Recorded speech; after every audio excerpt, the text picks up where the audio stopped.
wixata halkan magaalaa Maayikaadiraa keessatti namoonni dhibbaan lakkaa'aman meeshaalee akka aduu, gajaraa fi qottoon ajjeefamuu isaaniidha. Dr. Muluu Naggaa naannoo Tigraayitti hojii gaggeessaa ta'uu muudaman kanarratti naannoon Tigraay deebii kenneera. Turtii Jeneraal Baacaa Dabalee waliin taasifnes dhageessu. Filamuun Joo Baayiden marii hidha Abbayyaaf maal fida gaafanneerra. Waan akkanaatiin seenan jedhee amantiin qabu. Itti seenan illee biyyoota sadanuu akka walqixxeetti ilaalanii kara jarri.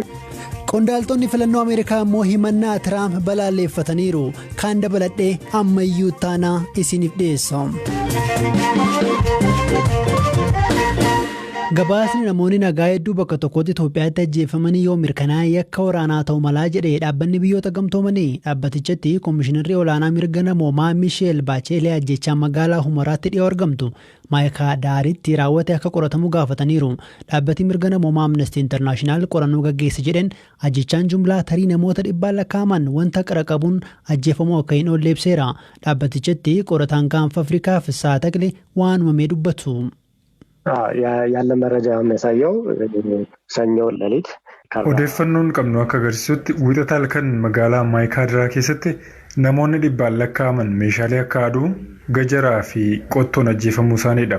Kan ammoo kan mirkaneeffanne namoota ijaan argan hedduu dubbisuu fi viidiyoo fi suuraalee miidiyaa hawaasummaa gubbaa ba'an dhugaa ta'uu isaanii qorachuun boodadha. Namoonni ajjeefamanis namoota nagaa wal dhibdee kana keessaa harka hin qabne ta'uu isaaniis hubanneerra. Eenyu ajjechaa kana raawwatee kan jedhu guutumaan guutuutti mirkaneeffachuu hin dandeenye.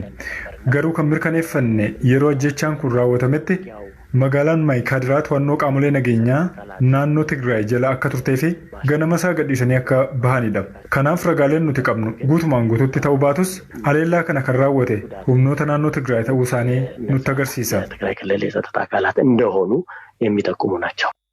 Ajjechaa kanaaf ministeerri muummee Abiyyi fi kanneen ijaan argan hidhattoota TPLFitti hidhata qaban himataniiru.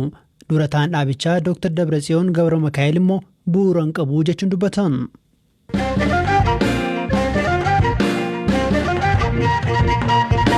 Hidhaan takazee haleelameera himannaan jedhu sobaa jedhee mootummaan federaalaa deebii kan kenne erga guyyaa kaleessaa pirezidaantii naannoo Tigraay hidhichi humnoota federaalaan rukutamuu ibsuu isaa hordofeeti.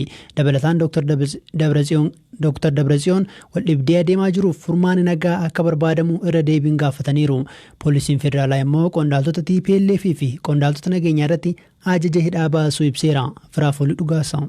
Dr. Dabratsiyoon kamisa galgala televezyiinii naannichaa gubbaa bahuun gaafa roobii haleellaa qilleensaan taasifameen buufata madda annisaa elektirikii takazee irratti haleellaan raawwateera. Kanaanis magaalonni Tigraay dukkana seenaniiru jedhanii dubbataniiru. Dhimma kanaaf deebii kan kenne giddugalli odeeffannoo labsii yeroo muddamaa tibbana hundaa'e garuu sobadhaa jedha. Akka giddugalichi jedhetti humnoonni poolisii federaalaa buufaticha eegaa turan humnoota naannichaan haleellaan irratti banamee kan lakkoobsi isaanii ammatti hin ibsamne ajjeefamuu fi 11 kan ta'an imala sa'a 14 booda Gondar galuu ibseera. Dr. Dabratsiyoon haleellaan qilleensaa lammiilee nagaallee miidhuu dubbataniiru. Garuu bakkaa fi lakkoobsa irratti waan dubbatan hin qabani. Qondaaltonni Itoophiyaa karaa lammiilee nagaa hin miineen haleellaa qilleensaa akka gaggeessan kana dura irra deddeebiin ibsaniiru. Ministeerri muummee Abiy ergaa kaleessa dabarsaniinis kanuma dubbatan. Dabalataan ministeerri muummee Abiy miseensonni raayyaa haala sukkanneessaan humnoota nageenyaa naannichaan ajjeefamuu ibsaniiru.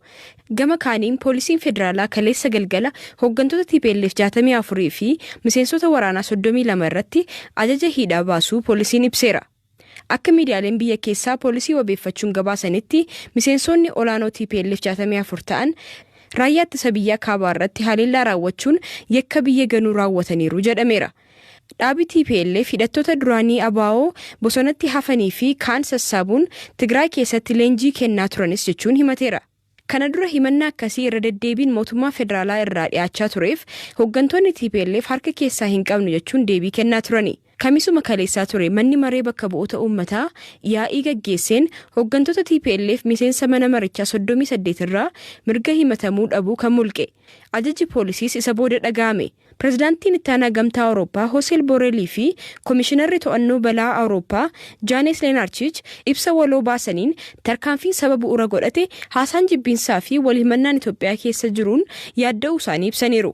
Qaamoleen hundi wantoota kanarraa akka of qusatanis dhaamaniiru.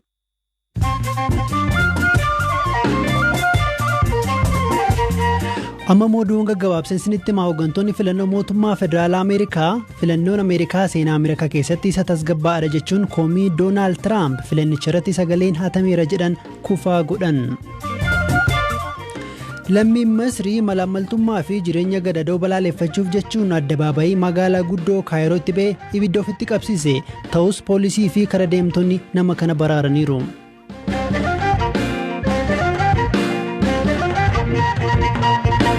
Dr. Muluu Naggaa hojii gaggeessaa olaanaa bulchiinsa yeroo naannoo Tigraay ta'uu muudaman kana kan beeksisan ministeerri muummee Abiy Ahmed Dr. Muluun qaama bulchiinsa yeroo ta'anii hooggantoota hojii raawwachiiftuu mootummaa naannichaa filachuuf gaafatama akka qaban ibsaniiru. Murteen kun murtee mana maree federeeshinii fi dambii manni maree ministeerotaa bulchiinsa naannoo Tigraay baasee hordofee kan darbee ta'uu bulchaan Itoophiyaa ibsaniiru. Qondaalli kun garuu eenyu? Aslii Galgaluu nutti himti. Dr. Muluu Naggaa eebla barkum 2012 eegalee ministeera deetaa ministeera saayinsii fi barnoota olaanoo ta'uun tajaajilaa ture. Duraan ammoo yuunivarsiitii Finfinneetti hojii barsiisummaa qorannoo fi hoggansaan waggoota 18 tajaajilaa ture. Barumsisaa digirii sadaffaallee Neezerlaandii gosa barnoota bulchiinsa fi imaamataan Public Administration and Public Policy xumure. Akka BBC Tigiriinyaatti Dr. Muluun kanaan dura miseensa dhaabbata TPLF ture. Yeroo ammaa immoo miseensa dhaabbata badhaadhinaati. Waldhabii mootummaa federaalaaf dhaab naannicha bulchu jidduu cimee torbaan dabree waraanii ka'e. Muudaam hojii gaggeessaa olaanaa naannichaa dura seerbaastonni federaalaa murteewwan garaagaraa dabarsan. Wixinee labsii yeroo muddamaa naannoo Tigraayitti akka labsamu manni maree ministeerota dhiyeessee paarlamaan Itoophiyaa ragaasis. Labsiin kun jijaaf ture. Ergas immoo manni maree federeeshinii naannoo Tigraayitti bulchiinsi yeroo akka hundaa'u murteesse. Akkan jechuun akka mootummaa federaalatti bulchiinsi naannoo Tigraay diigamee jira. Bulchootiin naannichaa garuu kan hin morman. Dhibi qaamota kan lamaanii eegii waggoota lama dabre jira. Ammoo eegii mootummaan naannichaa ajaja federaalaa diddee filannoo fi hin gaggeessitu hammaati. Opereeshiniin mootummaa federaalaa naannoo Tigraay deemsifamaa jiru keessaa ergamii tokko qaamolee hojii raawwachiiftuu naannichaa seeraan gaafachuu. Tanaaf paarlamaan mirga himatamuu dhabuu qondaaltota irra kaasee poolisii federaalaa immoo ajaja hidhaan baasu kenna. Muudama hojii raawwachiiftuu kana irratti ibsa kan baase naannoon Tigraay adeemsichi abjuudhaa jedheera. Mirgii fi injifannoon wareegamaan mirkaneessine eenyu kan kennus kan dhawwatus miti jechuun deebise.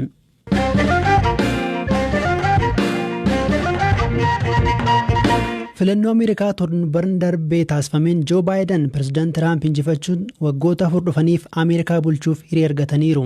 Pireezidaant Tiraamp baatii dura Masriin hidha Abbayyaa rukutti jedhanii ni dubbatan Itoophiyaa biratti mufii guddaa uumeera. Hojii gaggeessaa olaanaa waajjira teeknikaa baha Abbayyaa kan ta'an obbo Faqqaa Ahmad Nagaash Itoophiyaafis ta'e marii biyyoonni sadii taasisaniif filatamuun Baayiden oolmaa guddaadha jedhaniiru.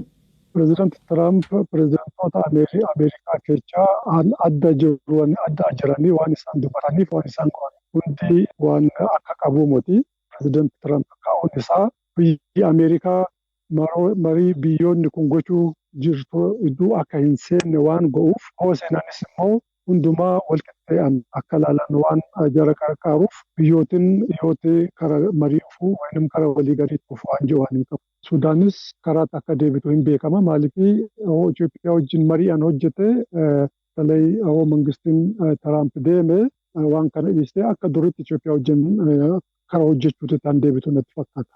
Baayiden Tiraamp irraatii ilaalcha adda ta'e qabaatu jettaniitti yaaddu? Tiraamp poolitikanyaa moti, dippiloomaatiis moti. Baayiden poolitikanyaa waggaa 40 caalaa poolitikaa keessaan turanii. Kanarraan Baayiden pireezidaanti Obaamaa wajjin waggaa 8 wajjin hojjetanii. Kanaaf jecha biyya Afrikaa kanallee dambumatti beeku. Dippiloomaasiis hin beeku, poolitikaas hin beeku. Kana jecha isaan waan akkanaatti hin seenan jedhee amantiin qabu. Hoo itti seenanillee biyyoota sadanuu walqixxeetti ilaalanii kara jarri waliin gariitti kara itti dhufan go'u malee akka biyya tokko bichaa qarqaranii kaan irratti dhiibbaa go'u waan hin qabu.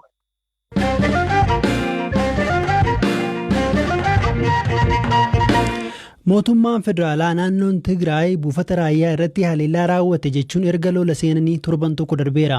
Egas eegalee qaamoleen lamaan tarkaanfii raawwanne jedhan dubbataa jiru. Qondaaltota raayyaa ittisa biyyaa dhiyoo waamichi taasifamee fi hojiitti deebifaman keessaa tokko kan ta'an Leetinaal Jeneraal Baacaa Dabalee keessumaa ajjechaa suukaneessaa ministeerri muummee Abiy Ahmed miseensota raayyaa irratti humnoota nageenyaa TPLF'n raawwate jedhan irratti waan raawwate gaafadheera. Bakka hundatti ajjeesanii harka duubatti hidhanii rashananii huccuurraa baafatanii deeman.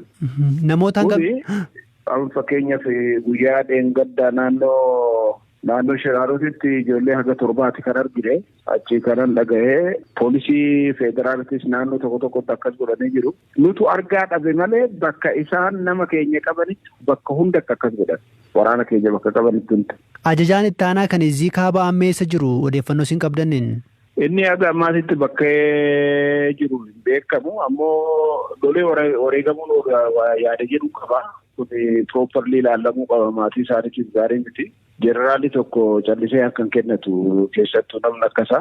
Guyyaa kaleessaa amma pirezidaantiin naannichaa Dr. Dabratsiyoonii raayyaa isaa dabalatee raayyaa Eertiraa dabalatee jedhanii nama 10,000 to'anneefaa jedhanii dubbatan. Deebiin keessa maal goone jedhan? Harka kennachiisnee nu harka jiraa jedhan. Nama 10,000 moo? Eeyyeen miidiyaa irratti ibsa kennanii akkas dubbatan. Namni 10,000 bar lafa guutaa. Isaan maal ta'aniif namni 10,000 kan dhufee harka isaaniitti kennu. Qoy aeroplaanii buufnee jedhan aeroplaanii bu'ee jiru. BBC isinii miti kan saaxilu baasa. Kanaaf asirshii namni 10,000 isatti harka kan kennu maagineettiidhaan harkisee moo lolaan boojee har'a. Ibsa yeroo kennitanii haliillaa raayyaa irratti yeroo raawwate jedhanii hidhattoonni abaa'oo shanee jettanii harka keessa qooda fudhatan dubbattan. Wanni sun ragaan keessan maali? Ijoollee Oromooti waraana keenya keessa kan jirtu. Ijoollee afaan Oromoo dandeessu kan waraana keenya kan keessa jirtu. Alaabaa abaa'ooti kan beekamu. Asitti leenjisanii bar nama 3,000 kan abaa'oodha. 3,000 leenjisuu isaanii beekna. Kun riipoortii kana qabna. Sana booddee lola hundarrattu intiraan isaanii adda, rifeensi isaanii adda, dubbii isaanii warri ijoolleen naannoo abaa'oo shaneedha. Lola san keessa akka turan riipoortii nu dhiyeessan. Bakka adda addaatti beekitu. Bakka tokkotti miti. Gabaasa sin dhaqqabeetu akkas jedha jechuudha. Yeessaan nan qoradhee bara ijoollee lola san keessa jirtu wajjin taa'ee qoradhee kana jedhan isaan. 3,000 leenjisan jettan eessatti dhagaa kun? Maqaleen bare Tigraay waggaa lamaan kana hin leenjisuun erga. Warri amma naannoo Moyyaaleetti Wallagga keessatti mootummaa wajjin wal qabaa jiran kun eessaa dhufan? Eenyutu leenjisee Moyyaaleetu leenjise? Kan ijaares Moyyaaleedha. Kan leenjisuu isaanii. Raayyaan quban qabu kana dursee dhaabuu hin danda'u akka dirqama qabutti. Quba qabaateedhaaf akkas godhe gaafa. Kanaaf mootummaan hin beeka karaa nagaatiin kudhaaf karoorsaa ture. Ammaas deebi'anii nuti lola kaasne yoo jedhanii haa oonarji waan kana akkamitti amanuu dandeessu. Lola nuti hin jalqabne hin maraanne. Lola proogiraama keenya hin jalqabne malee hin jalqabne. Silaa nuti lola jalqabnee hagarraan turru bara. Torban tokko miti torban tokkoon turru. Tole kabiraa immoo lixaa fi kibba Oromiyaatti miseensonni raayyaa ittisa biyyaa turanii amma kachi ba'an jiraatonni nutti himan kun lola naannoo Tigraay keessa deemaa jiru wal qabataa? Sochoosanii jiru akka gaariitti. Yoo socho'u immoo yoo barbaachisaa ta'e as dhufaa yookaan immoo bakka biraatti sin ramadama. Ammaa fi bakka itti ramadamu eenyutu eessatti ramadamu kan jedhu beeku malee hojiinis kan jalqabame amma egaa waan kun jalqabame miti duraan jalqabame waan ta'eef. Kanaa wajjiniin waan dhagaameef waa'ee Tigraay kanaa wajjiniin walitti qabataa jettee akka gaafachiisu godhe malee kun durumaan. Dhaggeeffattoota keenya sagantaan BBC Afaan Oromoo kan jimaata galgalaa xumuramutti jira. Himannaa ajjechaa qondaaltonni Itoophiyaa raayyaa irratti raawwate jedhaniif gama Tigraayin deebiin addatti kennamee hin jiru. Ta'us ajjechaa biraa naannichatti raawwate jedhuun himannaa ka'u garuu TPLF balaaleffachuun isaa ni yaadatama. Qondaaltonni Itoophiyaa hidhattoota duraanii ABO TPLF waliin hojjeta jechuun irra deddeebiin himatu. Gareen kun garuu himannaa kana ni balaaleffata. Dhaggeeffattoota keenya sagantaan keenya irraa kanumaan xumurameera kan siniif dhiyeesse ammayyuu taanaadha. Kan qopheessitee Firaafolii Dhugaasaadha. Gama teeknikaan Oskaar Bungaan ture. Wiixata walitti deemnaa halkan gaarii.